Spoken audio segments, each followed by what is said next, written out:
Hey viewers, let me start off by saying this real quick that the weapon you're going to see me using on my Guardian is the Scepter and the Focus, which is not the most interesting weapon to watch someone use, and I'm able to hold still a lot more than I would normally simply because the huge zerg of people all trying to melee the monsters, which mostly has them focused on the people around them, allowing me to stand back a bit. That does not normally happen. The other thing is I muted the in-game audio because this is mostly commentary. Keep that in mind and enjoy. Oh, viewers, Mr. Burpee has opened the Pandora's box. He has opened Pandora's box. He asked me what I thought about Guild Wars 2. Anyone who has ever had the misfortune of asking me that knows that that usually is followed up by a 2-hour rant. I'm not exaggerating when I say that. Because, I'll start out by saying this in the very beginning. I love this game. Anyone who's hoping I'm going to say the game sucks, there you go. You can leave now, don't worry about it. I love this game. I pre-purchased it, because I knew I was going to buy it anyway, and it gives me all these goodies, so, hey, may as well. Don't care. And so I've been getting to participate in beta events like this one. The person we're following with the little arena symbol, they work for ArenaNet, the guys that made this. And this was one of the end of the beta events. I don't know if you ever played a Guild Wars game before, but they love events. They've got Halloween events, they've got Christmas events, they've got, I probably shouldn't say Christmas events. They've got all kinds of different events for various holidays. We'll just put it like that. And when I say events, I don't mean like, oh, look, a scripted Father Winter is coming to town. No, I mean the GMs get involved. They take part. They have fun together. You can see us rezzing someone together. They've been leading the charge, so we've been going around fighting everything from the legendary white rabbit to giant black moas. It's all crazy. And, Mr. Burpee was saying, I've been holding off on this because it seems, well, I don't want to say he said it seems like a WoW clone, but the phrase did come up. And so I have to say that it does not, to me, it doesn't feel like playing WoW, because when I played Warcraft, I hated questing. I really did. The first time was fun. Beyond that, don't care anymore. Don't want to read walls of text. Don't want to be told, okay, you're here, go kill 20 boars and get their livers, but none of them actually have livers. Don't deal with that crap anymore. When you're questing in Guild Wars 2, it's not like other games. It's not like, oh, hey, welcome to town. There's a terrible centaur problem. Can you do something about it? We don't know what to do. They're just overrunning the town. And they're 2 miles that way. Guild Wars 2, it doesn't happen like that. I'll tell you a story that I ran into. I'm sitting there, I get to this town, right? And I see there's merchants. I'm like, oh, sweet. I'm going to buy stuff. I'm going to not have to kill anything for a few seconds because I want to buy stuff. And as soon as I start to go buy stuff, people start freaking out. They're like, oh my goodness, this centaurs, run!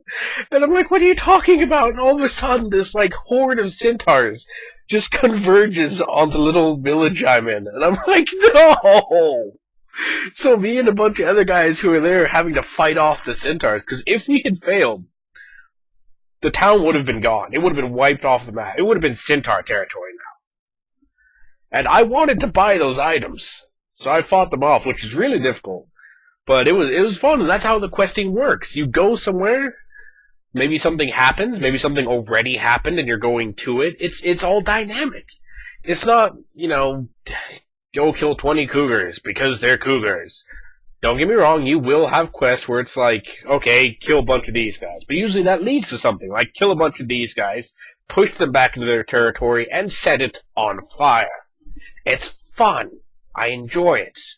And then you get the combat. The combat is so different. Because you see, when you're doing combat in Guild Wars 2, you're not going to get this, you're too far away, you're too far away, you're too far away. I mean, it'll tell you if you're out of range, but the attack will still go off. You'll still swing your weapon. You'll still cast your spell. You'll still do whatever. Right here you see flame walls. If, like, a rogue or some other ranged class shot arrows through that, they will become fire arrows. Those are combo abilities. We'll get onto that later. But the combat is also very dynamic. There's a lot of moving around. It's not like Warcraft. You cannot hold still and face roll enemies to death. You will die. If you're wondering why I'm sitting back using a wand when I'm a guardian, or the scepter, sorry, It's because I don't want to die, and I've learned if I get close to those things, I will be like all these guys surrounding me right now. So I'm like, you know what? I have ranged weapons. They're effective. I'm going to use them. And you know what? It worked out. I'm not dying. I'm able to res people. I'm mashing buttons. I'm doing stuff. But it's really interesting, because, like, you have 2 weapon slots you can quick swap between. So, like, your first weapon will determine your first... If you're using a one-handed weapon, that'll be the first 3 abilities on your bar. And then your offhand will be the last 2 abilities. And if you're using a two-hander, that'll be all 5 abilities. So you can quick swap between those 2 weapon sets to get 10 abilities right there. Then you got your 5 extra kind of utility and elite skills off to the right, which dramatically change how things work. You just saw me hit 6, which was my heal button, because I needed some health apparently. I don't know, I wasn't paying attention. Then I hit 7, which I had set up as my Mystic Bow, which you can see there, which will rain down healing arrows into an area. It is a really fantastic skill. I hated it, the idea of it at first, but when I actually tried it, oh my goodness, it is so good. And there's so many different ways that you can do combat that, you know, one person is not necessarily going to be the same as another person. A lot of games say that. They're like, oh, well, the builds are so diverse, no 2 people will be the same. This game actually supports that idea. I mean, I never had the same build as someone running next to me. We were always slightly different in some ways, or sometimes majorly different. Oh, I just got pulled in. See, dodge rolling is another aspect of combat. You can see it by the little bar filling up above my 6 to 0 keys. That's your stamina. You use that for dodge rolling, yada yada, to get you out of trouble. And believe me, you use it all the time. Especially if you're melee. I was really good with the swapping and the melee stuff, but here I had my scepter and I think it was a focus or something. And then for my offhand equipment I had my usual sword and board combo, I think. What was I doing just there? I'm not entirely sure what that just was, because I wasn't paying attention. But yeah, so the combat definitely feels different. There is no Holy Trinity. That's another thing. The Holy Trinity being tank, healer, DPS, or if you're from the old days, tank, healer, support. But for now, we're saying tank, healer, DPS. There is none of that, because you cannot tank. I mean, how do I put it? There is no dedicated tank, there is no dedicated healer. You cannot do one of those consistently and expect to live. You will die. Trust me when I say you will die. It does not work like that. Everyone can tank a little bit. Everyone can heal a little bit. Everyone can damage. And everyone has support abilities. And you are expected to be doing all of these things all the time. You can't just be like, oh, well, I'm just going to do one thing and I'm going to lazy my way through and I'm going to spam the damage meters to show I was better than everyone else while getting everyone killed. You can't do it in this game. It's not going to work. It is not going to work. You actually have to know how your class works, and you have to not suck at it. I'm going to res this chick here, because you get experience, as you can see, for resing people, which is fantastic. You also notice that when they went down, they weren't fully dead. They were in a down state, where if they kill an enemy, or they manage to get themselves back up, or someone reses them, they get right back on their feet. And even if they had died, I could have resed them anyway. Anyone can res. You just lean down, you start resing them. Don't worry about it. The game really rewards, and we're slipping away from combat now, it rewards playing with your friends. It doesn't punish you. You're a different level? No problem. There's content scaling. If you are above level for an area, and you go to a lower level area, your stats will be leveled down to that. So, like, I was level... You can see it right here, actually. I was leveled down to... I can't see the numbers because it's too small for me, but you can see it. The white number is my actual level, which I think says 26, and then the green number, which I think says 18, is what I was leveled down to. You still keep all your abilities, all your armor, just your stats get downgraded. And it's fantastic. It works like that throughout the entire game. I could go back to a level 1 area and it'd still be challenging. It wouldn't be as challenging as when I was level 1, but you can still die. Believe me, you can. So you can play with your friends whenever. Just go play with them. You still get experience. You still get loot roughly equivalent to your level. You know, you're not punished for it. And as you can see, I'm only in a group with 3 people. One of them is my dad, one of them is his wife, and one of them was a guy named Stuyven from my old guild in the Old Republic. And, you know, no one else here is in my group, but we're all getting credit for the kills. You do not have to be in a group to get credit. Just contribute to the fight, you get experience. You get loot. And that's another thing. Loot is all separate. Everyone has their own individual loot, just like Diablo 3. No more of this fighting over loot, no more of this need versus greed crap. Everyone gets their own stuff. You want to give it to someone else? Feel free.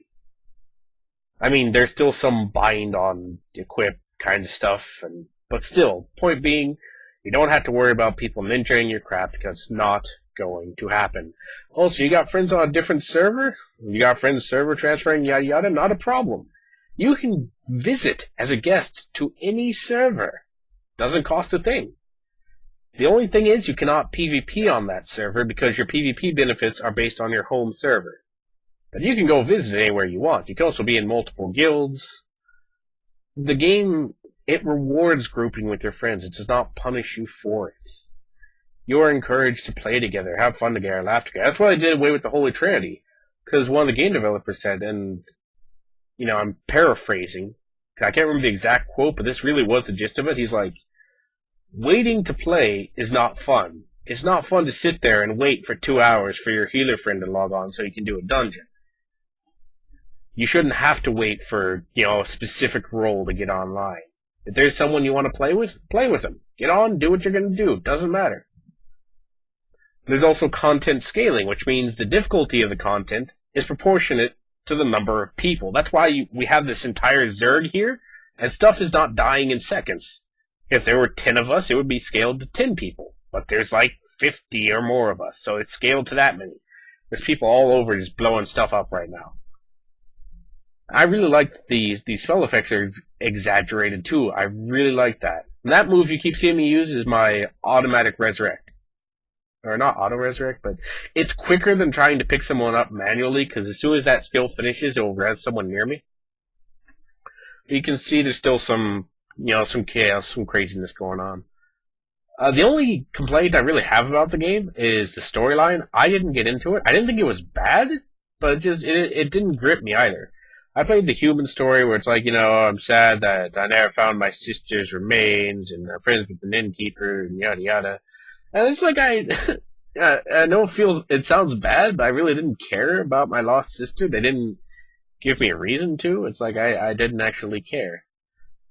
I'm hoping that because it was the beta that, there was obviously a lot of stuff not finished. The text didn't match the voices and yada yada, so it got confusing. But I keep seeing combo pop up. I think I put down a healing circle or something, I don't know. But, so this game is definitely not a WoW clone. It is very fun. Because you can tell, think of Skyrim or any other game with fast travel. This game has that too. There's no mounts, but you don't need them. You want to go back to town?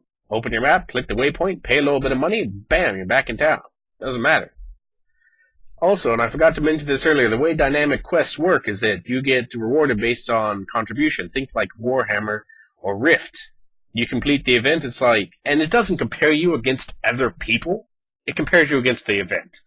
So if you contributed a lot, you get a gold. If you contributed, you get a silver.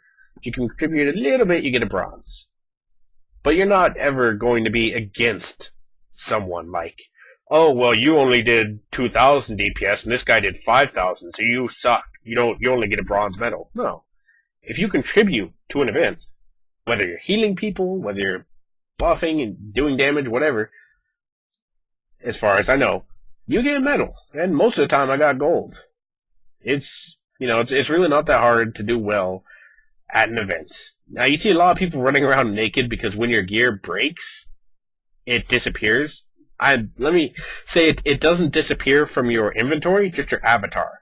When it breaks, that is the visual cue, as well as that little symbol there next to my stamina. But that is a symbol of something is broken. It's an easy way to tell. Because, that was something that bothered me in Warcraft. It's like, did you repair your gear? Why are we dying? Is everybody repaired up? Yes, I'm repaired. Then you find out halfway through, some idiot's been running red the whole time. Not going to happen in this game. If someone's not repaired their stuff and it's broken, they're naked. That's why you see naked people. It's easy to figure out who has not repaired. Like that guy right there. So if you want more standard questing, your main storyline quest will get you through that. Now, a really popular feature in many and minigames is the personal home. Everyone wants personal home. This game is like, no, we don't need a personal home, because you get an entire personal district of your town. Yeah, I'm serious. An entire district of the town is dedicated to you. Choices you make in your personal story change the way it looks. It changes who's there. It changes all kinds of things. It's wild. And yes, my character is a male, for anyone wondering. I just happened to find the most epic looking gear, and I dyed it pink, because it's awesome. And it's nice. Once you find a dye, it's yours on your character. I can switch between dyes whenever I want, just by going through my inventory. Really easy. Another thing, which I should have mentioned probably earlier, but I assume it's basic knowledge right now, is that there's no subscription fee. You buy the game, it is yours for good. You can keep it forever, just like Guild Wars 1. How do they get their money, then you're probably asking? You're probably like, oh, well, they probably sell microtransactions, and they sell the best loot in the game. A, you are correct, they do have microtransactions, but they don't sell anything important. They sell maybe some armor dice, some experience boosts, nothing that makes any real difference in power. Guild Wars has always been a horizontal game. It's not hard to get to max level. It's not hard to get the best statistical gear in the game. I could get the best stat-wise gear in the game really easy. Wouldn't be hard. It wouldn't be the coolest looking stuff, though. If you want to get the coolest looking armor in the game, that's where you have to work. And that doesn't sound like good incentive, I know, but it really is once you start doing it. Because it becomes more of a status symbol than simply getting better stats that you'll replace. Because that gear is a visual cue that I have done something harder than you have. I have done something requiring more skill than someone else. But the path to that gear is however you want. You can get... And let me say that each gear has its own specific look to it. The best gear. The best crafting gear looks different than the best dungeon gear, which looks different from the best questing gear, which looks different from the best PvP gear. It all is different, and it's all fantastic. So given that this game gives you every reward it can think of, and tries so hard not to punish the player, I really think it's worth the money. I do. I mean, $60? That's 4 months of Warcraft, and you'll get to play this forever. Or 4 months of Rift, or 4 months of Warhammer. Pick your poison. And you'll be able to play this for the rest of forever. And I will say the other way they get money is through expansions. They release expansions, and there you go. It's not a big surprise when an MMO is successful, it releases an expansion. There is so much I could rant about with this game. So many different features, like the underwater combat. When you go underwater, you get a breather. You never have to worry about drowning. Which means they can create huge, lush zones full of underwater questing, quest hubs, towns. I got to try some of it. It was fun. It was hard, too. But it wasn't hard like, geez, these underwater physics suck. No, it was hard like this content is challenging. The underwater stuff is actually really nice, although it is hard in three-dimensional space, I will say that. Also, no server queues, no queue time. Do I have your attention real quick? Good, because I know the video is about to switch back to the login screen, so I need to capture your attention. No queue times. I hate that with new games. I'm sure you hate that with new games. You want to play? You can't. There's a queue time. Not here. They have it set up so if your server is full, they have specific overflow servers you can go play on. They'll put you in the queue while you're still playing the game. And if it pops up, you can be like, you want to go to your server now? It's like, yeah, sure, why not? Or, no, I'm having fun here. I'm good to go. Thank you. So you do not have to worry about queues. Thank God. Thank Satan. Thank somebody. So to finish this off, the game, in my personal opinion, definitely worth the money. I love it to death. And there are many more features which I haven't even covered, because if I tried it would take me hours. So for anyone wondering if this game is worth it, I personally say yes. It really depends on what you're looking for in a game, though. But I will be playing it, and I'll be happy to play with any of you guys, so hopefully I will see you there. Until next time, viewers.